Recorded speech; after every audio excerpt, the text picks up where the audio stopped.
जण आपलं मत मांडत होतं. सगळ्यांचंच मत हे जनतेच्या हितासाठीच आहे होतं. पण त्याच्या पलीकडे जाऊन जर आपण पाहिलं तर सध्याची स्थिती जीव वाचवणंच एवढाच फोकस असणं जास्त आता गरजेचं आहे आणि ते जरुरी आहे. त्या याच्यामध्ये एकंदर सर्वांची मतं आपले मुख्यमंत्री उद्धवजी ठाकरे सरांनी सगळ्यांची मतं ऐकून घेतली. सर्वांच्या मताची नक्कीच विचार करतील. सगळ्यांचं मत असं होतं, विरोधी पक्षनेत्यांचं मत असं होतं की आर्थिक बाजू ही कमकुवत होत चालली आहे किंवा त्यांना भेडसावणाऱ्या प्रश्न, मग ते व्यापारी असतील बाकी असतील. व्यापाऱ्यांबरोबर पण मीटिंग घेतल्यानंतर व्यापारी लोकांनी पण तेच सांगितलं, सगळं लॉकडाऊन होणार असेल तर आम्हीही तयार आहोत. याचा अर्थ प्रत्येकाला त्याची तीव्रता कळते. त्या पासून कोणच वाचू नाही शकत आहे हेही कळतं आहे. त्यामुळे मला असं वाटतं मुख्यमंत्री ज्या आता निर्णयाला पोचण्याची शक्यता आहे, कारण शेवटी राज्याचा प्रमुख म्हणून जास्त ती जबाबदारी त्यांच्यावर येते आणि ती जबाबदारी ते पहिल्या दिवसापासून मार्चच्या गेल्या 2020 पासून समर्थपणे सांभाळत आहेत. मला असं वाटतं की आपण या सगळ्या गोष्टीला सगळ्यांनी ते वेगळ्या पद्धतीने त्याला बघायला पाहिजे आणि त्याचप्रमाणे सगळ्यांचं वर्तन असायला हवं आहे. प्रत्येकाचं पोट आहे, प्रत्येकाला आर्थिक विवंचना सगळ्यांनाच आहे, पण ह्याचा अर्थ पहिला जीव वाचणं हा फार महत्त्वाचा भाग आहे आणि तो महत्त्वाचा भाग हा सर्वांनी जर व्यवस्थितरित्या सांभाळला तर मला वाटतं आपण कोरोनाचं जे संकट आज उभं आहे, जीव घेणं संकट उभं आहे, ते आपण बऱ्यापैकी लढाई यशस्वी करू. ताई, मुंबईमध्ये आपण नवे कोविड सेंटर्स उभारतो आहोत. जम्बो कोविड सेंटर्स आहेत. कोणकोणते हे कोविड सेंटर्स असतील आणि तिथे कोणती सुविधा आहे?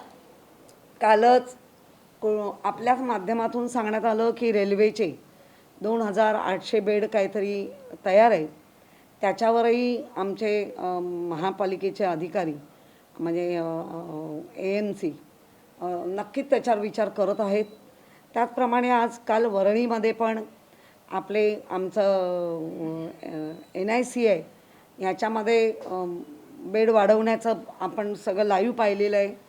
200 बेड आम्ही अधिक ऑक्सिजनचे करत आहोत.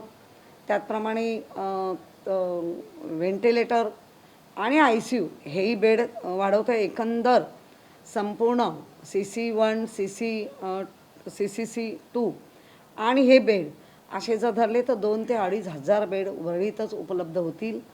आणि जिथे जिथे आता म्हणजे मला आज कळलं आहे कांजूरमार्गलाही तयारी करतायत. मी नक्की तिथेही जाऊन आम्ही पाहणी करू त्याची, काय काय कमी भासतं आहे, काय जास्त असं सगळ्या गोष्टी लक्षात घेऊन जितकं मुंबईच्या लोकांसाठी महानगरपालिका व्यवस्थितपर्यंत तत्पर राहील. फक्त तुमच्या माध्यमातून पुन्हा एकदा मुंबईकरांना सांगेन की तुमचा कुठलाही जो वॉर्ड असेल त्या वॉर्डमध्ये वॉर रूममध्ये तुमची नोंदणी करा, जेणेकरून जिथे जिथे उपलब्धता बेडची होईल त्याप्रमाणे आपल्याला तो बेड करून दिला जाईल. आणि ह्या सध्याच्या ह्याच्यामध्ये चॉईस ठेवू नका. चॉईस ठेवण्यामध्ये वेळ जातो आहे.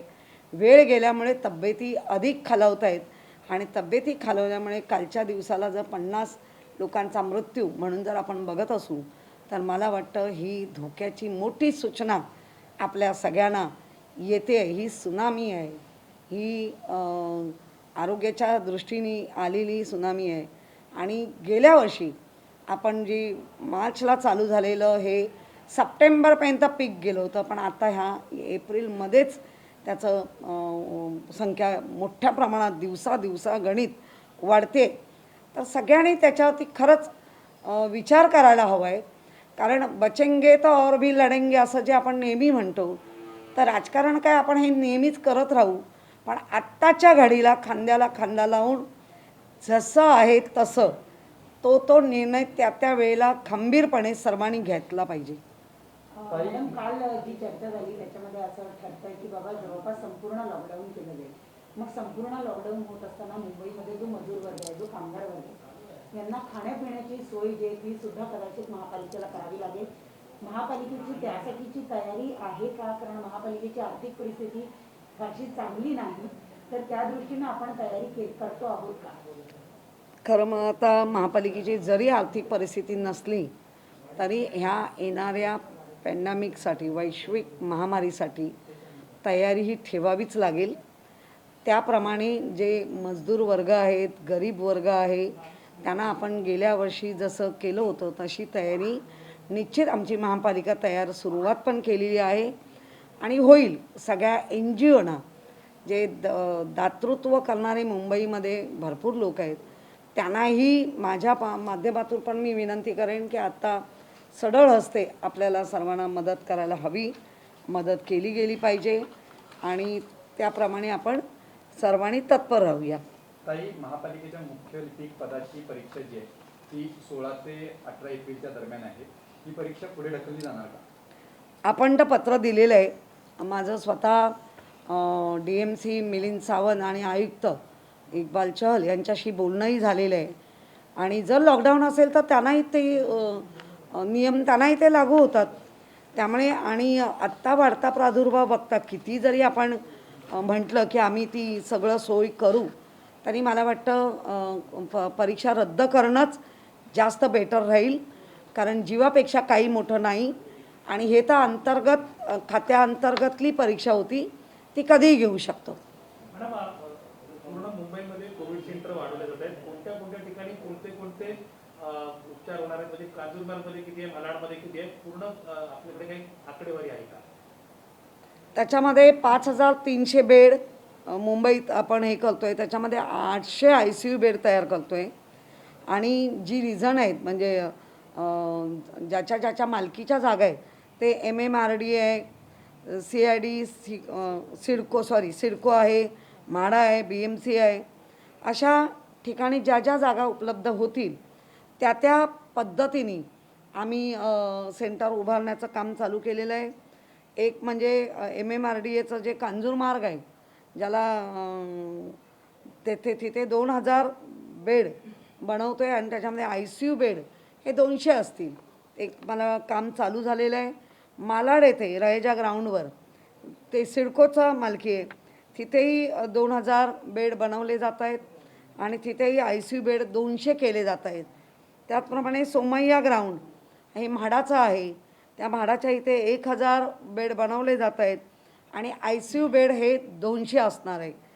तसंच महालक्ष्मी BMC म्हणजे आपलं ग्राउंड आहे, आमचं आहे नेस्कोचं, तिथे बेड 300 आहेत, ICU बेड 200 आहेत. टोटल बेड आम्ही तिथे 5300 आणि ICU बेड 800 असं इतक्या मोठ्या प्रमाणामध्ये मुंबईकरांसाठी येत्या ह्या 2-3 दिवसात ही पूर्ण सेवा उपलब्ध केली जाईल.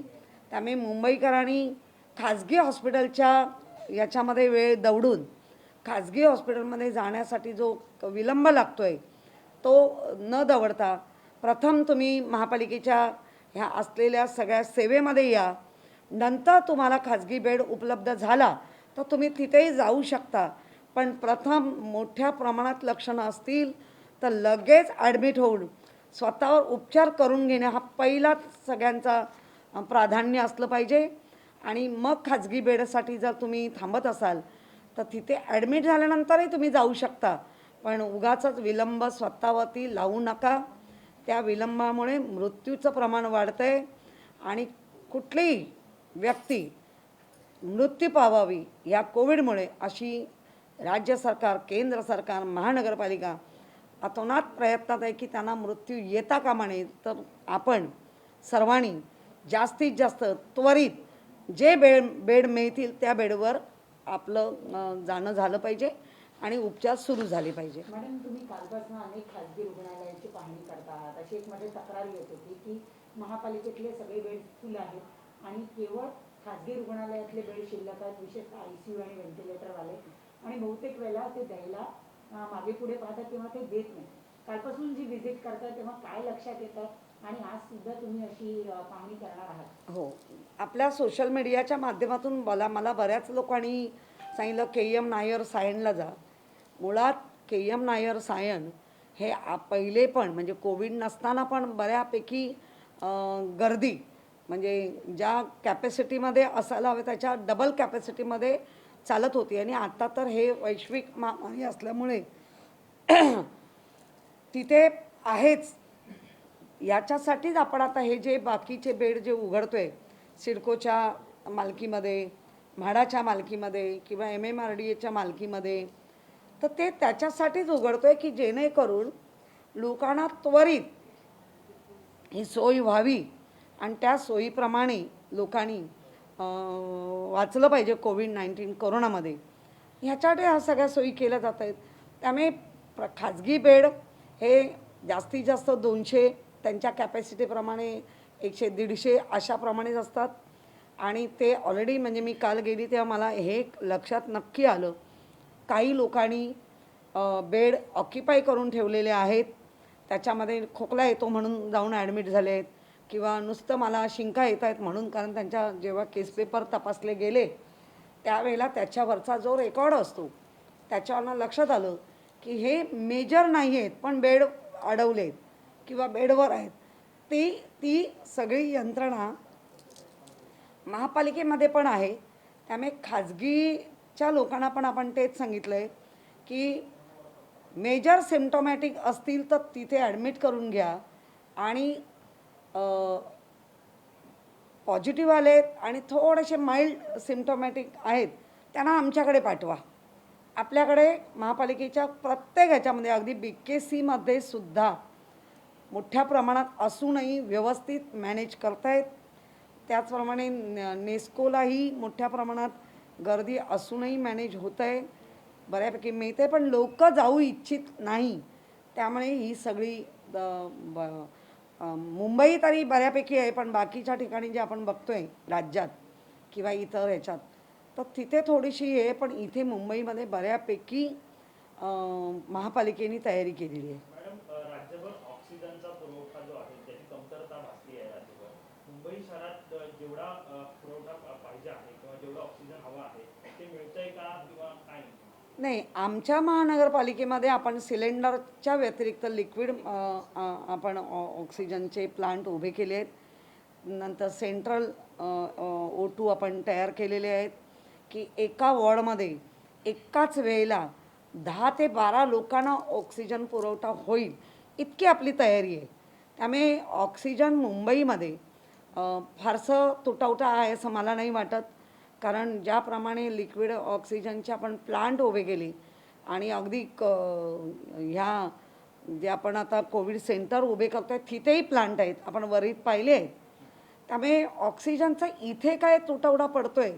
खाजगी लोकांमध्ये जर कमी असेल किंवा त्यांचं सेंट्रल हे होत असेल तर त्याची तेवढी हे नाही. पण कालच्या मी जे काही हॉस्पिटलांची पाहणी केली तिथे ऑक्सिजनचा कुठेही तुटवडा मला जाणवला नाही.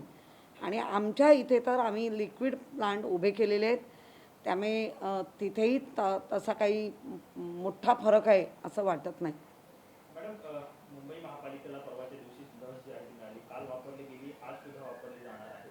म्हणजे 2 दिवस पुढील इतकाच साठा आहे. आता पुन्हा एकदा लसीसाठी वाट बघावी लागेल किंवा ते सेंटर मग बंद करावे लागतील अशी सुद्धा वेळ येऊ शकते काय?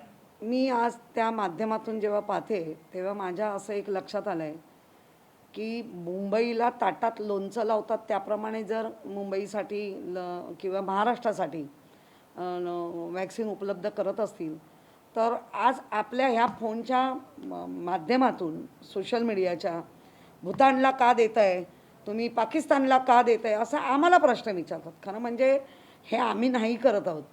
एक केंद्रातून शेजार धर्म म्हणून ते करत असतील तर मला माहिती नाही. पण आधी आपल्या देशातल्या लोकांचं पोट पूर्ण भरलं पाहिजे. आपला देश हा पूर्ण कोविड लस घेऊन कोविडमुक्त होत आहे असं जायला पाहिजे अशी प्रत्येक नागरिकाची भावना आहे. ही एकट्याची नाही, प्रत्येक नागरिकाची भावना आहे की हे सगळं आमच्या हक्काचं आहे. आमचे पंतप्रधान आहेत, आमचा देश आहे. त्या सेंट्रलमधनं येणारा प्रत्येक पहिला हक्क आमचा बनतो. मग ते प्रत्येक राज्यातल्या नागरिकाचं आहे, तर त्याप्रमाणे तो विचार व्हायला हवा. मॅडम पण विरोधी पक्षाचे जे नगरसेवक आहेत ते म्हणतात की तुम्ही सुनियोजन केलं नाही लस वाटपाचं, त्यामुळे ही परिस्थिती उद्भवली. मला एक कळत नाही सुनियोजन म्हणजे नेमकं काय. त्या सुनियोजनमध्ये ज्याला ज्याला दिली आपण, बरोबर आहे, ही आज जी परिस्थिती उद्भवते, जर आमच्या कोविड वॉरियर्सला, योद्ध्यांना पहिली लस दिली नसती तर त्यांची हिंमत झाली असती का आत्ता हे काम करण्याची. शेवटी जे दिले ते देशाचे नागरिक आहेत, ते महाराष्ट्राचे मुंबईतले नागरिक आहेत, पाकिस्तान किंवा भूतान किंवा इकडनं आणून त्यांना दिली नाही. सुनियोजन म्हणजे काय, प्रत्येक वायलमध्ये 11 यांचा डोस असतो. आपल्याकडे इतर राज्यांपेक्षा म्हणजे जे आपण देतो आहे लस, ते 11 लोकांना आपण देऊ शकतो नाही. त्याच्यामध्ये जे वेस्टेज म्हणत आहेत ते इतर सगळ्यांपेक्षा आपल्याकडे कमी आहे, बाकीच्यांचं वेस्टेज खूप आहे. आणि असं म्हणता येणार नाही वेस्टेज, मे बी आजच्या घडीलासुद्धा जर ते 10 ते 11 लोक असतील, खरं म्हणजे 10च आहे, पण आपल्याकडे व्यवस्थित मॅनेज करून जेव्हा इंजेक्शन दिलं जातं, म्हणजे देतानासुद्धा वायलमध्ये 5 ml जे काय आहे 0.5 ते वेस्टेज म्हणूनच दिलेलं असतं, पण आपल्याकडे सुनियोजन करून 11 लोकांना इंजेक्शन दिलं जातं आहे. याचा अर्थ हेच तर नियोजन आहे.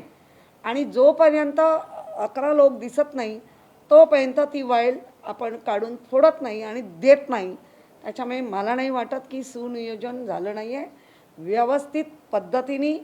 म्हणून तर देशातल्या संपूर्ण याच्यामध्ये महाराष्ट्राला, मुंबईला पहिलं प्राधान्य दिलं आहे की चांगलं नियोजन केलं म्हणून. हे आम्ही नाही दिलं आहे, हे WHO ICMRच्या याच्याप्रमाणे दिलं म्हणून त्यांनी आपल्याला गौरवलं आहे.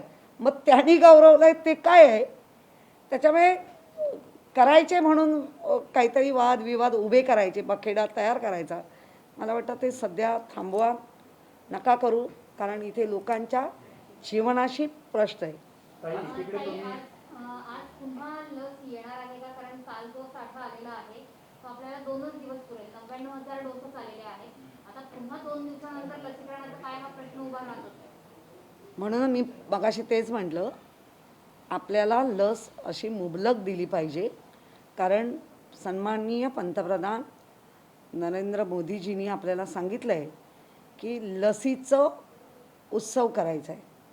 माझं तर त्याच्या पलीकडे जाऊन म्हणणं आहे, उत्सवात लसीचं उत्सव करूया, पण आमचा उत्सव तर वाढवा ना, आम्हाला तेवढी लस द्या ना, मोठ्या प्रमाणात आपण तो उत्सव करू. शेवटी उत्सव म्हणजे काय, सणासारखा साजरा करायचा आहे, तर त्याच्यासाठी उत्साह तर असायला पाहिजे ना आमचा. त्याच्यासाठी मोठ्या प्रमाणात मुबलक लस मिळाली पाहिजे.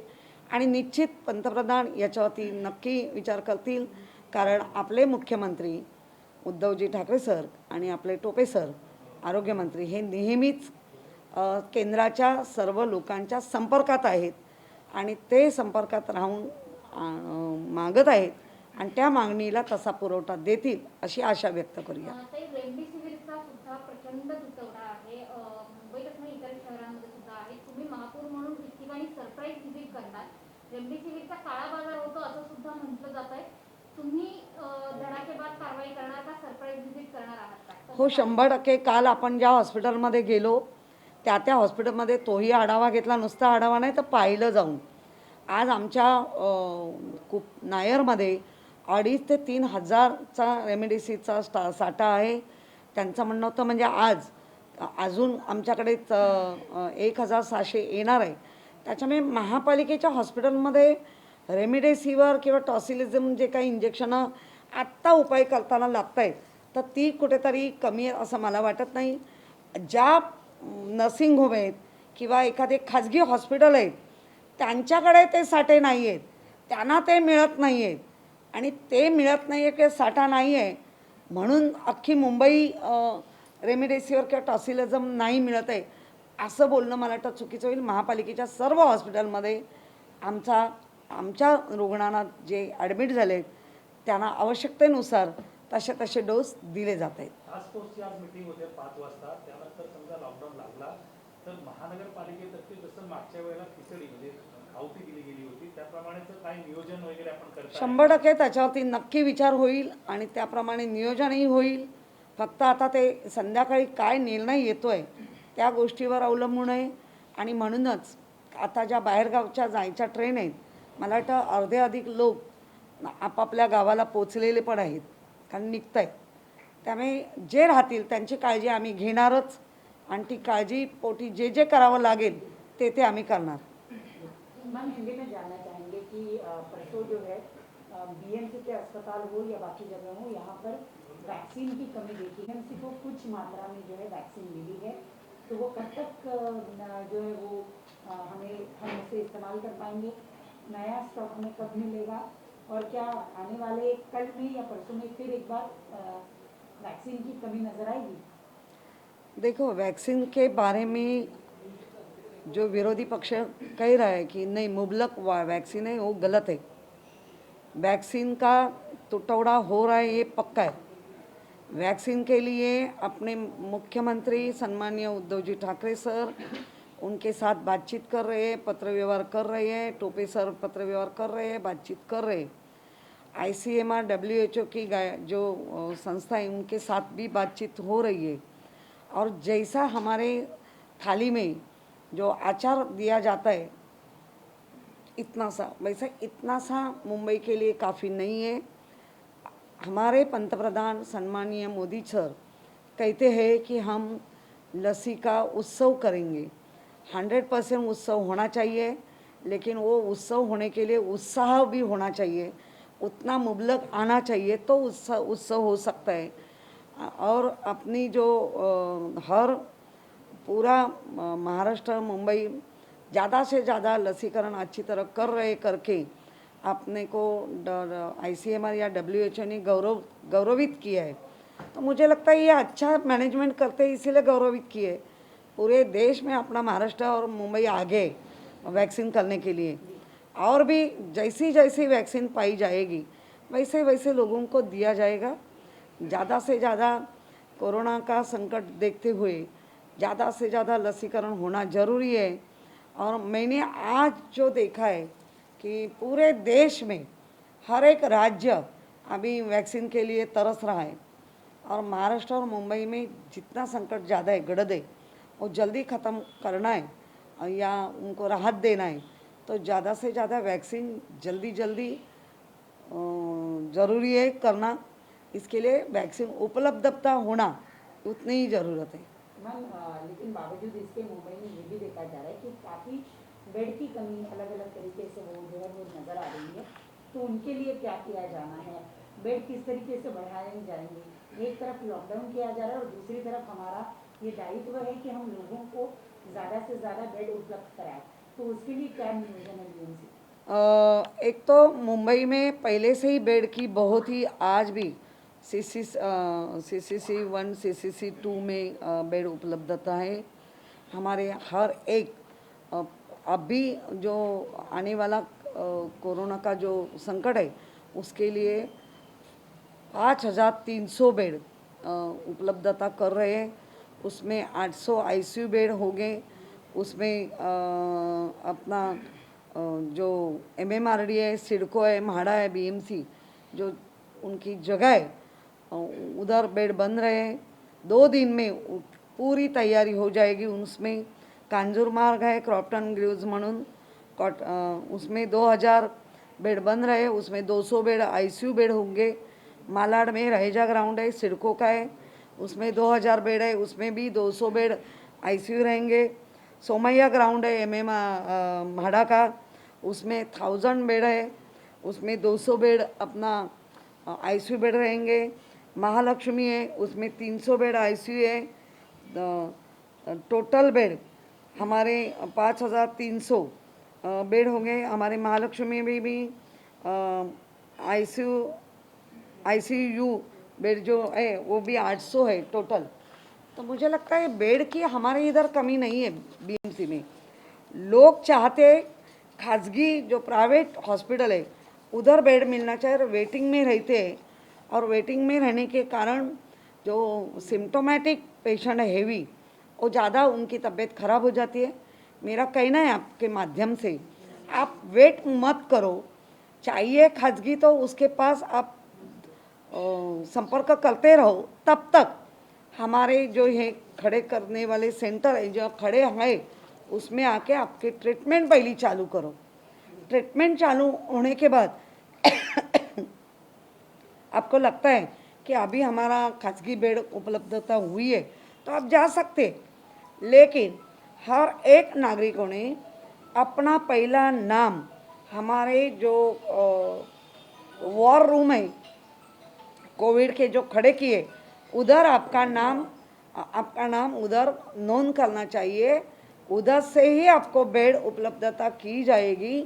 लेकिन लोग खुद के भरोसे के ऊपर बेड ढूंढते रहते हैं, उसमें पेशेंट की तबीयत जो रुग्ण होता है उसकी बहुत ही खराब होती है और उसके बाद ट्रीटमेंट करने को जाते हैं तो हमारा ट्रीटमेंट उसमें फेल होता है।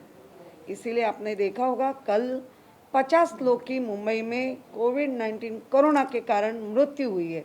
ये बहुत ही गलत संकट बन रहा है। तो ज़्यादा से ज़्यादा लोगों ने अच्छी तरह साथ इस जैसे हमने आपके लिए यंत्रणा खड़ी की है उसका लाभ लेना चाहिए। मैम देखा जा रहा है कि हो सकता है कि आज अगले कुछ दिनों के लिए पूरे लॉकडाउन की घोषणा की जाए। पिछली बार हमने देखा था कि लॉकडाउन के दौरान जो गरीब तबके के लोग हैं या फिर जो कामगार लोग हैं इन सबको बीएमसी ने खाना मुहैया कराया था, इनके खाने का प्रबंध किया था। तो क्या इस बार भी बीएमसी ऐसे लोगों के लिए खाने का प्रबंध करने की तैयारी कर रही है? पहला एक देखना पड़ेगा लॉकडाउन किस तरीके से हो रहे हैं।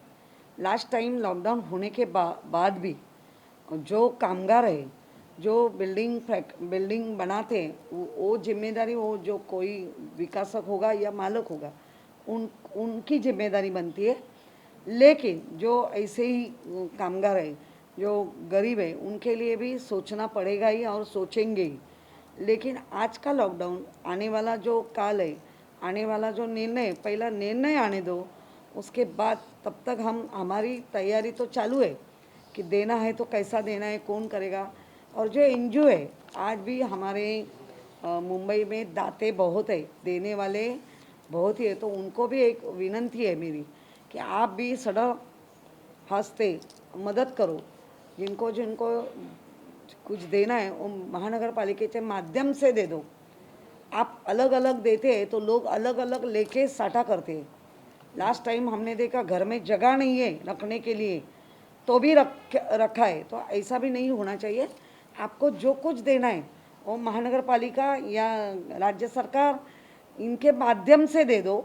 उधर लोक प्रतिनिधि होंगे उनके माध्यम से दे दो तो हर एक को वो मदद मिलेगी। लेके जाने वाला है तो बहुत लेके जाता है, नहीं है तो उसको कुछ नहीं है। ऐसा नहीं होना चाहिए। तो मदद देनी चाहिए, मदद करना भी चाहिए। तो सब मिलके ये संकट हम दूर करेंगे।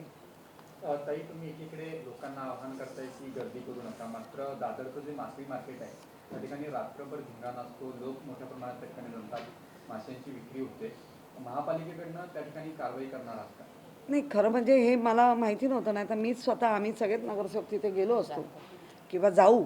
आता आपण माहिती दिली आहे तर आज रात्रीच आम्ही बघू कुठचं मासळी मार्केट एवढ्या मोठ्या प्रमाणात भरतं आहे। कारण लोकांना किती समजावून कर थोडंसं ह्या कोरोनामध्येच फार मोठं राजकारण झालं आहे, त्यामुळे लोकांना आता कोरोनाची भीती वाटेनाशी झाली आहे। ती खरी भीती म्हणून मी प्रत्येक वेळेला एकच प्रश्न विचारते, घराघरात आपल्याला मृत्यू बघायचा आहे का? तर तसं नाही व्हायला पाहिजे। तर प्रत्येक कहाणी सांभाळा, अशा मोठ्या पद्धतीने नका गर्दी करू। गर्दीच्या असलेल्या त्या मासळी मार्केटमध्ये जे कोण नियोजन करतंय त्यांनी त्याचं नीट नियोजन केलं पाहिजे। सगळ्या गोष्टी जरी चालू राहिल्या पाहिजे असं जर वाटत असेल तर जे नियोजन करतात त्यांनाही सहकार्य लोकांनी केलं पाहिजे।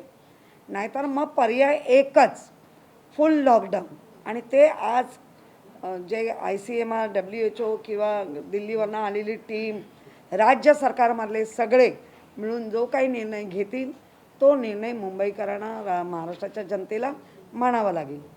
मॅडम, शेवटचा प्रश्न, मुंबईकरांनी बऱ्यापैकी चांगल्या रीतीने, सकारात्मक रीतीने या लॉकडाऊनला सहाय्य केलेलं आहे, रस्त्यावरची गर्दी कमी झालेली आहे। हो, आपण कालच्या दिवसात तर पाहिलं की बऱ्यापैकी मुंबईकर, खरं सांगू का, मुंबईकर खूपच संवेदनशील आहेत. मुंबईकर खूपच नेहमीच प्रत्येक संकटामध्ये सगळ्या बाजूनी साथ देत असतात.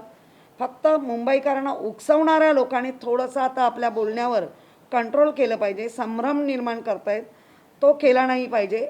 नाहीतर मला नाही वाटत, मग ते व्यापारी असतील, मग ते गरीब लोकांची संघटना असेल, कामगार संघटना, असं कोणी हे महाराष्ट्राच्या किंवा केंद्राच्या निर्णयाच्या उलट जाणार नाही.